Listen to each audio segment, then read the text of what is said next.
Remember that episode? It was really exciting, emotional, and now melancholic. By the time this anime arrives, it fits like a tailor-made suit for the generation of that time. The best premise for a gamer in an anime that truly had potential. Then it all goes to shit. 10 years, people! It has been 10 years since its air and we still talk about this anime, which says that it really marked a generation, including me. How did it do that? Well, my theory is because of this first episode. One of those things of the right time, the right anime, the right hype, and it was expected to be an incredible show. But now Sword Art Online is a bit... controversial. So I rewatched the first episode and I can see why my younger self was fascinated by this. We start with the introduction of the video game. People excited about the new technology. Even the TV news saying how revolutionary it is. What is this? Halo 3? And we are introduced to our protagonist. Who, I don't know why he's a hentai protagonist until he puts on the mask and leaves you with one of the most iconic transitions of isekai. And as people spawns everywhere, we are introduced for the first time to the world of Sword Art Online. Aincrad. How nostalgic. Here we meet Klein, which, by the way, best character of the whole show. Yeah, sorry, Kirito. Klein instantly recognizes Kirito as a beta tester and asks him for help to improve. Well, because he sucks.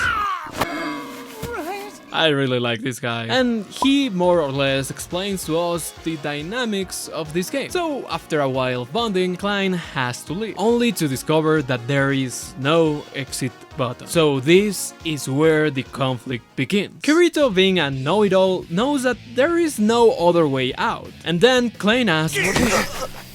You got a sister? How old is she? What's she like? Wait. Is this for... Aha! You just activated my trap card! Shameless plug! Now you have to subscribe and like this video. And check out the channel for more anime content. Thank you very much. Foreshadowing? Or does the author really like his ins? Everyone is teleported to the same place, and here this mysterious being is summoned. Kinda cool, bro. And instantly reveals that he is the creator of the game as well as the system. And basically tells everyone to get good or die.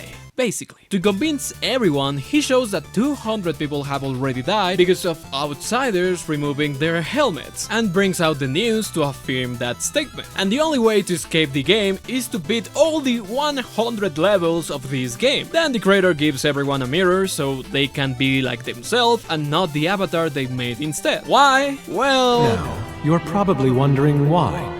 Because we fucking can, and if we can, we do. Enough, he goes. Say the line, Kirito. If I die in the game, I'll die in real life. When panic starts to set in, Kirito grabs Klein and tries to convince him to follow him to the next village, where they can take advantage of his knowledge as a beta tester. But Klein refuses because bros before, I don't know, something funny. That's literally what my script says. But before they part ways, Klein says another stupid... You look better like this. What? Klein, how could you compare this with this? Yeah, Klein, stop talking, please. And then Kirito runs off, ending this episode with the opening, which is really nostalgic. You can say what you want about the whole series, but you have to admit that this first episode is pretty solid. It makes a good introduction to the world, the problematic, and make a good work hyping both with intensity. You can separate this episode into, let's say, 4 parts. The first one is the context. This part doesn't have to be long. What you have to understand is that there is a new technology with a game, and that same day is the launch of both. So, in short, it's being revolutionary, there have been beta testers, the name of the creator, and how to log in. As simple as that. You can even argue the appearance of the sister is there for a reason, ending this part when Kirito enters this game. I have to say that the implementation of the nerf gear is an amazing and logical idea for a video game. I've seen some anime where some entity appears and does their magic, and the protagonist just appears in the game, and others just die.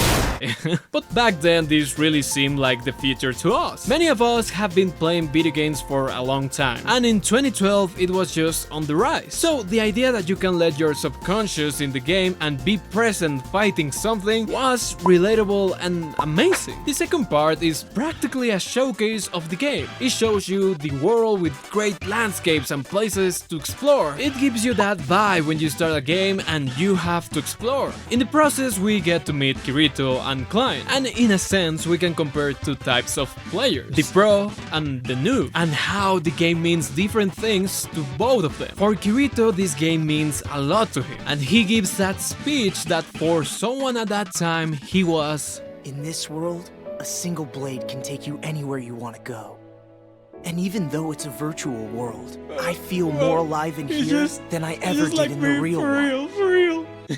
On the other side, we have Klein, that besides being a noob, he's just here to have a good time playing, not only with himself but with friends. Two people representing the hardcore gamer and the casual gamer. As I said, this episode aims to appeal to all viewers who play video games, in a sense, all demographics. In the end, we only follow Kirito because story-wise, it will be more engaging and interesting to the viewer, someone who is already a pro, rather than the one who makes mistakes. So this part is the presentation of the introduction of the story, the characters, the world, and above all, the dynamics, how the game works, and all those quirks that everyone loves. Finishing this part with the problematic. The third part starts with not being able to log off. Here, Kirito comes in handy. We know that Kirito knows everything. Even the man read the manual. What the fuck? Who reads that? We get an explanation as to why there is no other way out. Maybe someone could remove the nerve, which is here why we get a glimpse of the sister. So you know that there is another love interest for the main character to give the viewer a possibility to log off, and that he's not alone like Klein,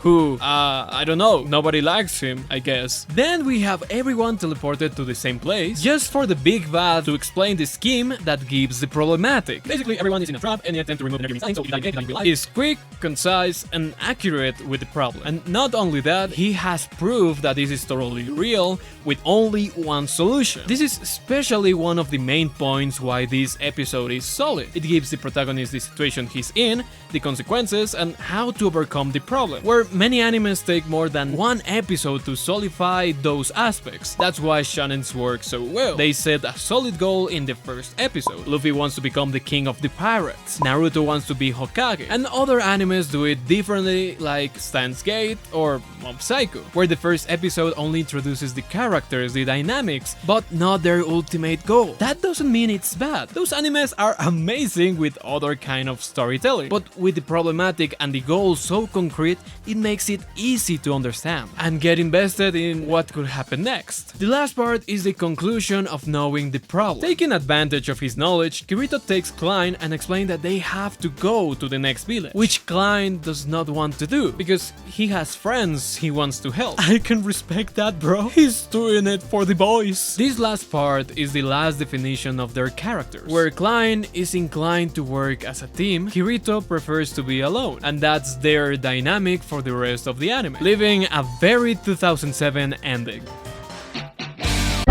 So how did it mark a generation? For instance, it's very easy to get into it, there is no complications, we just have an introduction, a problem, a solution, and that's it. Everything is presented to us so that in the next episode we can start the adventure. Also, back then this anime looked great, with amazing animation and visuals as well as a clean look, at least in the first episode. So the ease of viewing and the great animation were the perfect combination to get a lot of people hooked into this anime, even to those who were watching anime for the first time. The other important aspect is how relatable it was. As I said, gaming and video games were booming, and this anime came along at just the right hype, and the anime does a great job portraying how a game should work. Well, back then, and kinda now, I don't know. Because how video games work in mainstream media is very sloppy. So back then, if this anime at least speak the same language of video games as us gamers, that was a big W. What I mean is that this anime knew that you couldn't pause when playing an online game. It understood us,